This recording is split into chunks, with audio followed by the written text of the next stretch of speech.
440 pa susunduin si Dem. So, problema namin ngayon kung wala ko ba hindi naman sa soft drink. Sabi ko, diba, bukas na.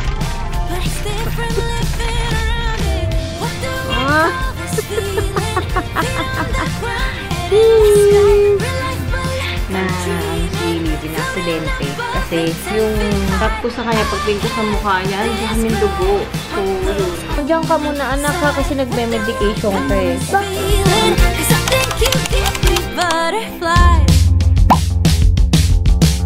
Ayun, gumana na ang aming camera. Kailangan lang pala i-reformat yung memory card. So, yung isa mamaya i-reformat ko din yun. Ewan ko ba bakit yung mga memory card natin naglolo ko. Pero yun, alis na kami. Naligo lang si daddy. Mababa na kami ni baby kasi tinatopak na. Okay, done na si daddy. Ang bilis lang and ano pa lang. Ang problema namin ngayon. Bibigyan kasi nila ako ng 50 million. Wow, sana all. Nila sa ang oras pa lang ay 1:31. 4:40 pa susunduin si Dem. So, problema namin ngayon kung kasi ayaw na namin umuwi. Kasi babalik na naman. Sayang gas. So, inisip namin kung saan naman kami pupunta ngayon. Parang ganun din eh. And si baby pala, kaya mainit ang ulo. Iyak na iyak kanina nung nagising. Ay, hindi naman. Nung ano lang, di ba nagising siya, medyo okay siya. Tapos maya maya, hindi siya mapakali. Kala ko gutom. Yung pala inaantok. So, pag sakay dito sa sakyan, dumede sa akin. And then, yan, natulog. Talagang gusto pa niya matulog. Kasi nga, hindi siya natulog kanina eh. Umaga. Baba mo, hindi ko abot. Anong gusto mo? Thank you. So, yan. Umili lang si daddy ng potato corner. Nakakatuwa yung ano nila, yung balot nila. Kasi, ayan, no, may butas-butas siya. So, para hindi nakukulob yung fries, diba? Sa Manila kasi hindi ko sure. Pero yung mga nabibilan namin dun sa Manila, yung mga ganyan, walang butas-butas. So, hindi ko alam kung dito lang yan sa branch dito sa amin. Or, ewan ko. Hi! Gising na ang baby! Hindi ko yan mabigyan ng fries. Kasi may flavor eh. Cheese, maalat. Ang dami na naman biniling inumin ni daddy. Huminto lang muna kami. Kasi nga, ilang oras pa. Diyos ko, 2:00 pa lang. Halos 3 hours pa kami maghihintay. Diba? Diba?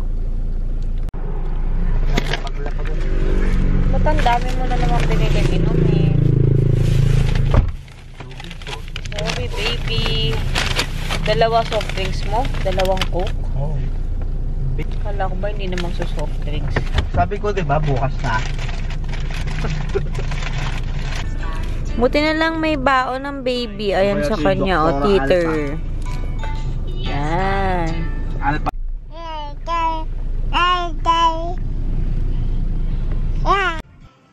Mga kalikutan talaga nitong batang to. Ayan. Olivia. Tumatayo sa car seat. Di naman kami maandar. Nakastay lang kami. Mahulog ka dyan. Olivia, oh. Sino yan? Sino to? Sino yan? Sino yung baby niya? Huh? Who's that baby? Huh? Kiss mo yung pretty baby. Kiss pretty baby. Kiss.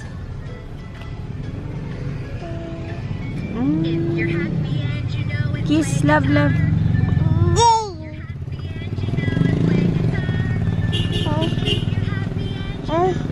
Kiss, kiss. Kiss. Oh.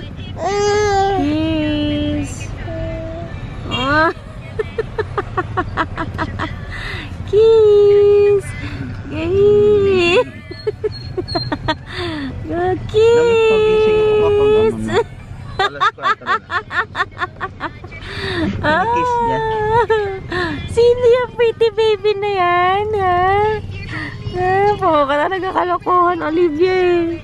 Okay, kiss niya ulit, oh. So pretty baby, no? Align kayo, align. Okay, kiss daw, align ng nose, align.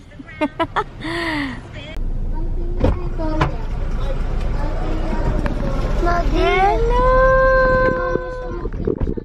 Bakit? Hi guys! So gabi na. Tulog na yung mga bata. Si Livy pa lang yata. 9:32 na ng gabi. So hindi na ako nakabalik after naming masundo si Lev. Kasi kasabay namin pumunta dito sa bahay yung bisita namin kanina. So ayun, nag-dinner lang kami, kwentuhan. Yan. Hindi ko na naibaba yung camera kasi nga diniretso ko dito sa taas yung bag ko. So hindi ko na naibaba yung camera. Pero yun, nag-dinner lang kami. Then, yun, umuwi na rin sila kasi nga may pasok din bukas yung mga bata. Then, dumating naman si Mami ni Daddy, tsaka si Tito Louie, yung kapatid niya. So, yun, kumain din sila dito and yun, tumambay sa baba, nakapag-banding, nakapagkwentuhan. So, yun, ngayon lang kami nakaakyat. Actually, antok na si Olivia. Pero, yun, sobrang nakakatuwa kasi tuloy-tuloy na siya maglakad. Daddy, no? Lakad siya ng lakad. As in, minsan kasi tamad yan eh. Nakakahakbang-hakbang na siya, diba? Pero neto, kanina pagbaba namin doon, kasi kanina inakyat ko rin nagwawala na eh. Kala ko inaantok na. Yung pala dumede lang, nag-recharge lang. So bumba ulit kami. Nung binaba ko siya doon sa, sa playpen, wala, nagpasikat. Naglakad ng naglakad. Parang ilang araw na lang maglalakad na talaga siya. Ang bilis-bilis ng panahon. Ay, malapit na talaga siya mag 1 year old. Actually, same sila ni Lev. Si Lev din before siya mag 1 year old. 11 months. Same nga, mag-11 months. Naglakad na rin yan, si Lev. Hindi ko alam kung ako, nung maliit ako, maaga ako naglakad. Kaya siguro ganyan din. Or ikaw, Daddy, nung maliit ka, maaga ka din ba naglakad? 11 months, tumatakbo na ako. Takbo agad. Hindi ako naglakad. Oo, nakwento nga ni Mami kanina. So, siguro namana talaga nila yung tibay ng legs or ng tuhod kay Daddy nila. Anyway, guys, ako ay mag-good night na. Kasi may tinatapos lang ako dito sa laptop. Then, matutulog na rin ako. Hindi ako nakapag-edit today. And ayan, ang dami ko na namang sinasabi. Mag-good night na ako, guys. So, see you tomorrow. Or on our next vlog. Bye! Good morning! Hello! Good morning po, everyone! Yan, nag-alok na naman yung camera natin. Meron po kami i-unbox ni Livy. Huwag na, may kuryente yan. Meron po kami i-unbox ni Livy. Meron ako in-order sa kanya shampoo. Kasi diba, ayun no, manipis hair niya eh. So, ito try namin tong sa Tiny Buds. Nirecommend to nung friend ko. Ay, bago pala yun. Kanina pa pala kami gising. Alas 10 na, guys. 10 AM na. So, si Lev nahatid na sa school. And, kami madami nang nagawa. Ako, pinrepair ko na yung bago ako nag-video. Bago ako nag-vlog, pinrepair ko na yung lulutuin ni Daddy. Siya daw kasi magluluto ng chicken curry. So, pinrepair ko na. Naghiwa na ako. Pinrepair ko na lahat ng kailangan niya. Kasi alam nyo naman, mga asawa natin, si yan, parang mga bisita yan sa bahay. Pag kumikilos yan, asan yung ganito? Asan yung ganyan? Mayaring magtatawag sa'yo. Diba? Ganun diba yung mga asawa niya? O kasi ganun yan. Hindi niya kabisado kung nasa ng mga bagay-bagay. Kasi bihira lang din naman siyang magluto. Pero kahit naman magluto siya madalas, ganyan pa rin yan. Itatanong niya pa rin kung nasa nakalagay yung mga bagay-bagay. Ito yung nirecommend ng friend ko na Mami. Si Aliana. Sabi niya, try ko daw to kay baby. Kasi nga, si baby ay mana sa akin, manipis ang hair. Actually, pareho yata kami ni Daddy na manipis ang hair. So, ito siya. Hair Highness Shampoo ng Tiny Buds. Sana nagpo-focus. Ayan. So, hindi ko muna siya i-review, syempre, kasi tatry pa lang naman namin. So, testing natin. Pero, ayan. Kita nyo naman ang hair ng bebe, diba? Sakto paliliguan ko siya. Kita nyo naman ang hair ng bebe. It's very manipis. And hindi humahaba masyado. I mean, humahaba naman siya, pero manipis lang talaga siya. So, yun. Oh, yung shampoo, bebe. Uy! Tiny Buds! Tiny Buds! Bikini Man! Charot. So, paliguan ko lang muna si Bebe Girl and we'll be back.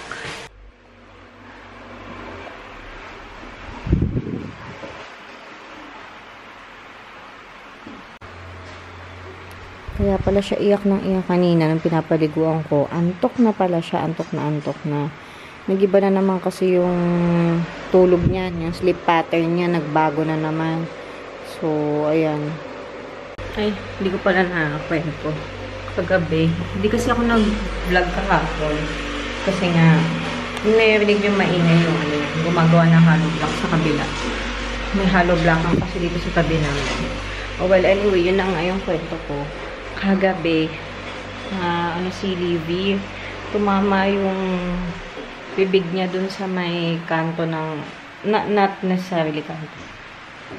So, yun na nga, paputol-putol yung kwento. Kagabi, na si Livy, na aksidente. Kasi, yung bibig niya, tumama dito sa, ng crib dito.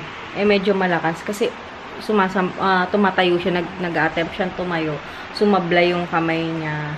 So, tumama siya dito. Sila ng daddy niya yung magkasama, tsaka si Lev dito sa, dito sa kwarto. Nandito rin naman ako, pero kasi nakaupo ako dito. Tapos, nung papalapit na ako doon, ayun, tumama yung kanyang bibig doon.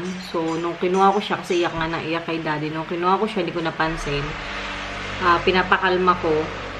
Tapos, pagharap ko sa kanya, pagtingin ko sa mukha niya, ang daming dugo. So, yun.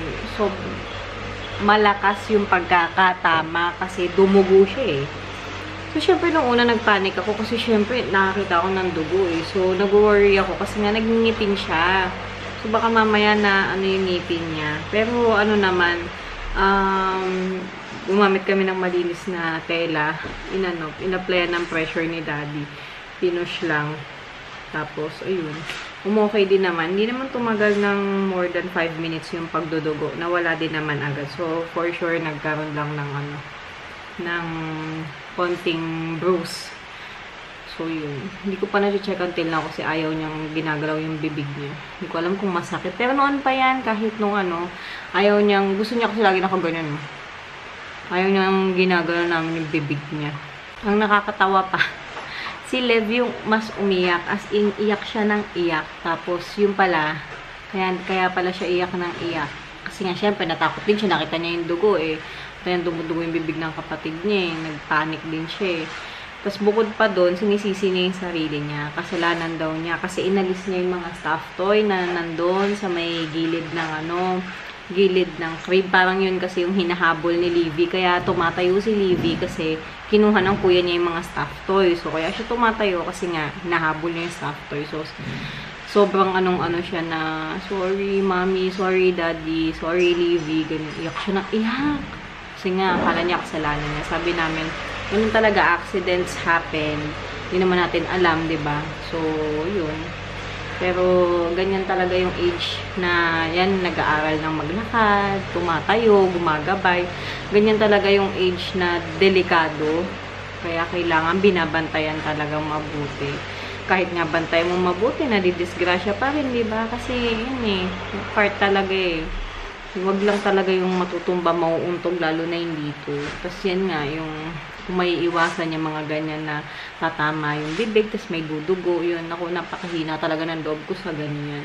Sobrang likot talaga nitong batang to. Kahit baby girl yan. Di ba sabi nila pag baby girl, kalmado lang. Ay, hindi. Mas malikot to kaysa kay kuya niya nung baby. Si Lev, kalmado yan nung baby. Anyway, ang dami ko na namang dinaldal. Ang dami ko na namang kwento. Ako ay maglilinis muna dito sa kwarto. Kasi nga, araw na rin ako din naglinis. Magwawalis lang naman. Walis-walis lang naman tayo.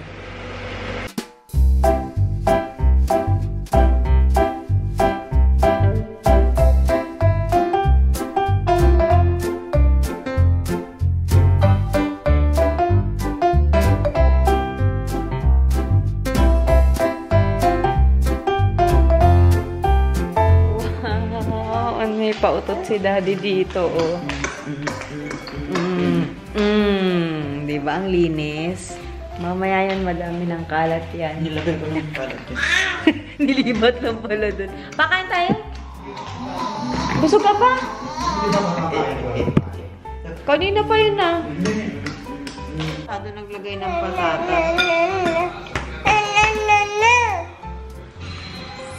Well, and masarap.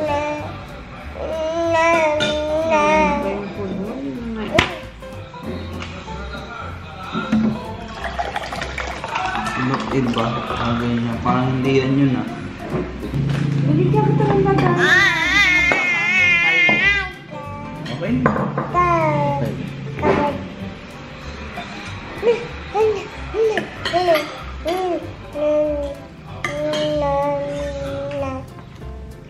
Okay. Sumasayo. Sige, gusto mo maging DJ? Ha?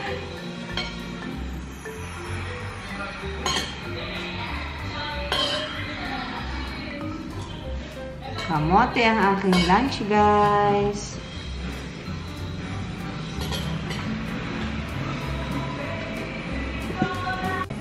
Kain tayo. Chicken curry ang ulam. Niluto ni Daddy Leo. Shout out sa mga taga-Karan niya dyan. Ano daw? Sa mga kalaro mo sa run. So, may mangga tayo. Kaya, kamote kay baby. Kasi nga, Kamote siya. masyadong, malasa. Kain. Huwag mo na shaky kiss. Yun lang. Okay lang yan, ha? Saksa. Favorite ko dito yung carrots. Saan tayo?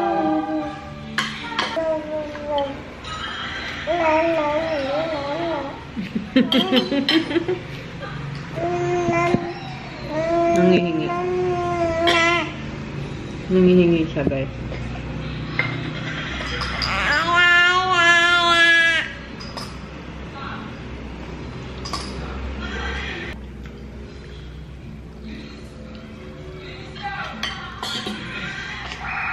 Nako, may ginagawa na naman yung bata. Mm-hmm.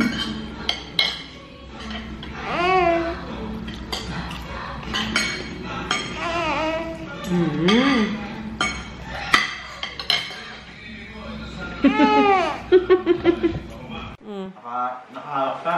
Binuksan ko ba? Naglakad. Sige nga. Para sa chocolate.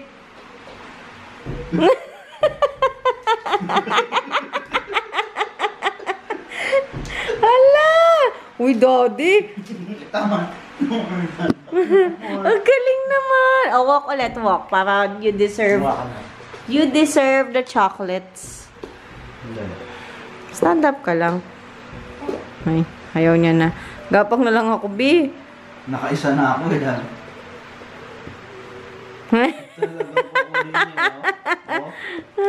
Kay Daddy na. Kay Daddy. Kay Daddy. Kay Daddy. Sige, kunin mo. Ang balanse eh. Ang galing maglakad na, oh. Oh, marunong na talaga yan. Baka. Tama na, ha? Enough na. No more. Sige, huwag ka na. Bibili pa tayong madaming ganyan, oh. Basta makaabot ka sa akin. Ay!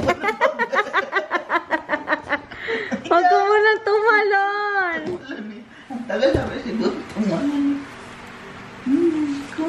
KitKat, ikaw lang ang nakapagpalakad ng tuloy-tuloy dyan. Ha? Yay! Paalis na kami. Yan, sinasanay ko na ulit siya sa car seat, guys. Para tahimik siya. Sundo na kay kuya. Pero dadaan muna kami ng bank. And ipapavet namin si ate Bobo. Bye, Chrissy! Kukunin na siya ni Daddy. Diyan na siya sa vet. Ayan, Animalia. Hala, papatuli! Ay, hindi. Ay, naku, nanginginig, Daddy. Huwag mong takutin. Dito. Nanginginig siya. Alam niya kasi itong vet, eh. Ayan, ayaw sumama. Next guard saka. Next guard, tapos yung nails. Tapos, si Daddy na yung bumaba kasi Nagsi na shorts ko. Nakapambahay lang kasi ako, di ba? Hindi na ako nakapag-bihis kasi nagmamadali nga kami umalis kanina. At dadaan pa kami ng bangko. Di ba, Olivia? Behave siya, oh. Nanonood siya ngayon kasi nakahinto naman kami. Dito na kami sa school ni Kuya. Nakakatuwa talaga dito. Yung ay, hindi siya natutuwa. Ay, hindi siya natutuwa po. Oh, nagalit na. Nagreklamo na. Oo, sabi ko nga mamaya na ako mag-video. Oh, sige po.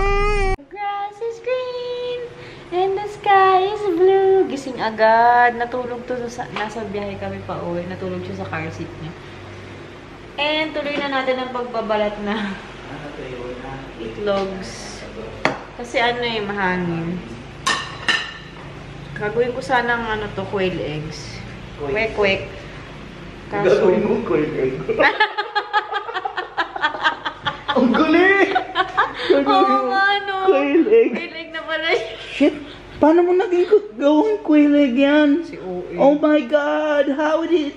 How? Si OA. Si OA. How do you do it? Ano mo tawag doon? Quail Quail egg, diba? Kwek-kwek. Anong tawag doon? Quail egg. So yung quail egg, pag ginawa mong quail egg na siya. Ayaw mo alam? Sa'yo. Gagawing quail egg daw. Ang gaying. Ang gaying. Sa'yo. Hanap ka ng kausap mo. Kawawa ang kuwasi namin. Diyan muna siya kasi may medication siya eh. Tara. Huwag yung angat-ngatin niya yan. Kawawa naman yung bobo namin, no. Diyan ka muna, anak, ha, kasi nagme-medication ka eh. Bakit po? Ano po namin? Sana ako, ma'am. Punta siya sa Japan. Japan. Ayun naman yung isa, busy-busy. Oh. Careful, love. Be careful.